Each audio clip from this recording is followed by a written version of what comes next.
नमस्कार, माझं नाव अर्चना किशोर कोडापे आहे। मी सारोड हिरापूर वर्धा डिस्ट्रिक्ट म्हणून राहते आणि मी वर्धा जिल्ह्यामध्ये सुकडीबाई या गावामध्ये तुमचं काय आडनाव? पांडुरंग सुरेबाजी। हां, खिराडे सरांना आपण भूवस्त्र दिलं त्यांच्या शेतामध्ये टाकण्यासाठी। तर आपण त्यांना थोडक्यात विचारू की यांना काय रिझल्ट आला तसे भूवस्त्र दिलाय तर। तुमचं नाव सांगा? नमस्कार, पांडुरंग सुरेबाजी खिराय, तहसील सेलू, जिल्हा वर्धा।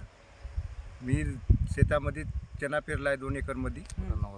तर त्याचा सध्या त्यानं ते दिली होती भूवस्त्र दिला आहे। त्याच्यामुळे त्याचा चण्याचा रिझल्ट मला चांगला वाटला आहे। चण्यावर मर रोग नाही आला, चण्याला खोडकिडा नाही लागला, काही नाही। आतापर्यंत तुम्ही किती फवारणी केल्या सर? आतापर्यंत एकच फवारणी केली। एकच फवारणी केली। आजपर्यंत तुम्ही चना लावला तर काय फरक जाणवला? चना लावला त्याच्यापेक्षा यावर्षी रिझल्ट चांगला वाटून राहिला चण्याचा आम्हाला। म्हणजे कसं मर रोग सर्व मर रोग काहीच नाही, खोडकिडा काहीच नाही। आधी याच्या अगोदर चना होता, त्याच्यामध्ये खोडकिडा मर रोग पुष्कळ चना मर रोग होता। अच्छा, पण यावर्षी चण्यावर पहिले सुरुवातीपासून मर रोग नाही आला। अच्छा। काय वाटते तुम्हाला किती ॲव्हरेज द्यायला पाहिजे? हा चना तर मला 10चा 11चा ॲव्हरेज द्यायला पाहिजे एकरी।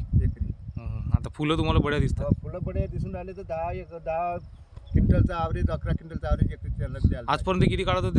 8, 7, 8चा, 6चा असं ॲव्हरेज पडेल। पण यावर्षी चण्याच्या हिशोबानं 10-11चा ॲव्हरेज द्यायला पाहिजे बघा चण्याला। असा रिझल्ट वाटून राहिला त्याचा सध्या।